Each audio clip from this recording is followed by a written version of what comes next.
The popular narrative around college football is the Big Ten has dethroned the SEC as the best conference in the sport. So in this subject, you get a lot of people saying take after take, opinion. I'm right, you're wrong. We're going to do something a little different on this show. We can at least conclude that at the top of the conferences, the Big Ten has the upper hand over the SEC. So we're going to ask the question, what is the Big Ten doing that the SEC is clearly not doing? We're going to go really in depth on this. I've heard lots of people say, Harris, look at the NIL, look at transfer portal. It's created parity in recruiting amongst the two conferences. Not true. I've heard people even say this one especially irks me.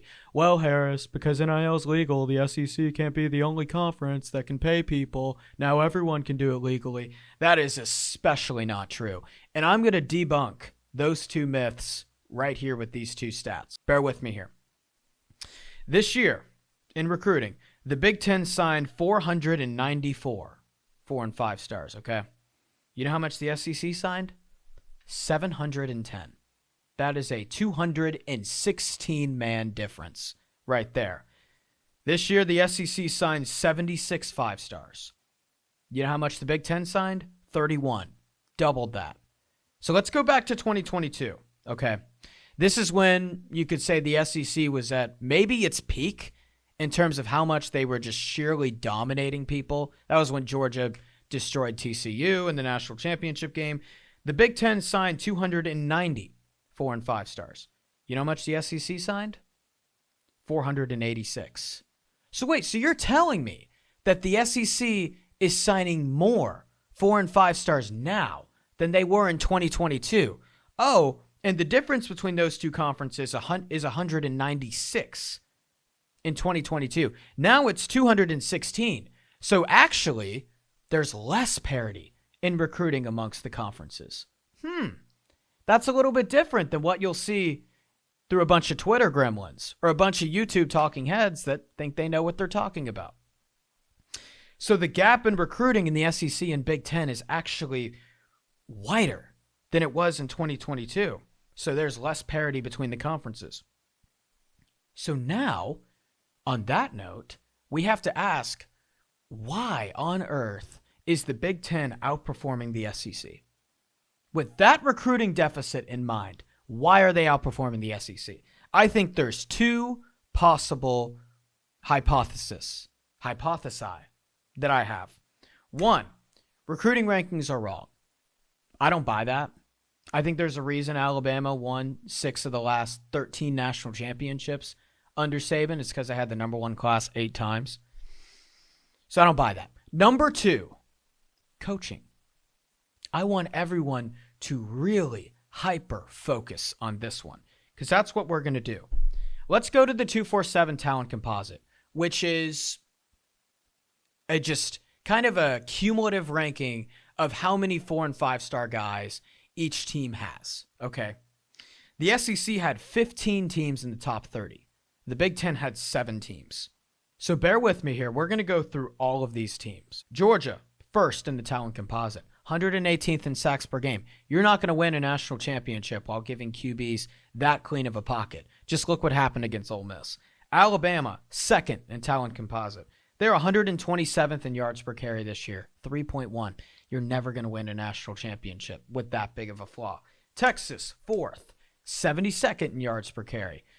Also, why did Arch Manning look so raw to start the season? LSU, sixth. I don't even know if I need to go there. But you're 106th in yards per carry at 3.6.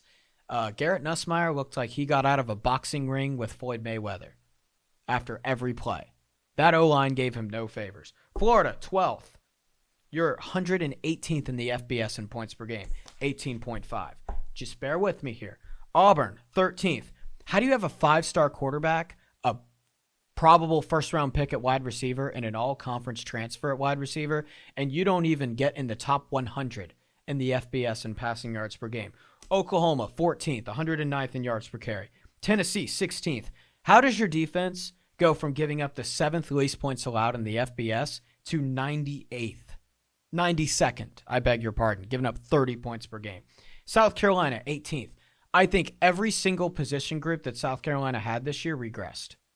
Every single one. Arkansas, 23rd. They're 3-9 with the talent composite ranked in the top 25. 130th in least points allowed. 130th. Kentucky, 27th. Why are you 104th in points per game? I just listed all of those teams and gave you a flaw as to why they would never win a national championship with those stats. I didn't list Missouri. QB got hurt. Didn't list Mississippi State. I just think the Leach thing really messed them up. The only two teams, here's my point, that overachieved relative to their talent level is Ole Miss and Vanderbilt. I can name you at least 5 Big Ten teams that overachieved relative to their talent level. Indiana, Oregon, Iowa, Illinois, Washington. And you could throw USC in there. You could throw Ohio State in there. They were 12-0 and beating the crap out of teams. You could throw them in there.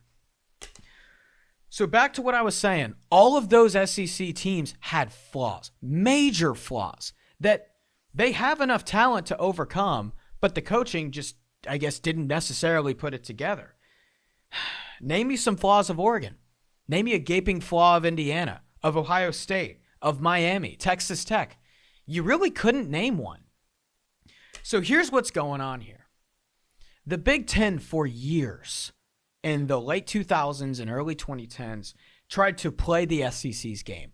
Oh, crap. Man, they are out-recruiting the frick out of us. We need to get some good recruiters in here so we can at least compete with them in that field. And I'll keep it real, they got their butts kicked. Illinois getting Lovie Smith, Indiana, Tom Allen, Michigan, Brady Hoke. There's a lot more examples that I could list. There's things that just didn't work out. And eventually, the Big Ten, I think, as a whole, was getting their butts kicked. And they're like, you know what? Screw it. We're not going to out-recruit the SEC. We never will. It's just with recruiting geography and how many players come from the South, you're never going to out-recruit the SEC. But we can out-develop them. So here's what happened. A bunch of Big Ten teams stopped playing the SEC's game, okay? And Michigan went and got Jim Harbaugh. Jim Harbaugh was never signing top 5 classes at Michigan, but he was able to develop players to their absolute maximum potential, okay? Illinois getting Brett Bielema. Indiana getting Kirk Cignetti. We see what's going on right now. He might be the best player developer the sport has ever seen, okay? And then you talk about Dan Lanning coming in the conference. Jed Fish from Washington can develop super well. Iowa sticking with Kirk Ferentz when a lot of people said, no, you need to fire him. His offenses are never going to adapt. Well, you saw what Iowa just did to Vanderbilt. Okay. Dudes who aren't going to get you top 5 classes, but they will develop guys. It is working. The Big Ten is severely out-coaching the SEC right now. I think that Alabama-Indiana game is a microcosm of what's going on. Because Alabama, believe it or not, might get more players in the NFL than Indiana. There is no way you'd be able to see that when you see that big old 38-3 on that scoreboard. But that's what's happening between these two conferences right now. There is a reason that the SEC had 5 coaches fired before the season ended. 5 in their conference. The most by a decent amount. It's because the SEC is looking at the Big Ten and say, ooh, you're no longer trying to play our game. You guys are out-developing us. I just named you a flaw with every single SEC team that is not because of talent. The recruiting ratings show, you have enough talent in this area to compensate, and it's just not going together. So I think these SEC coaches have got to look themselves in the mirror and say, this is on us.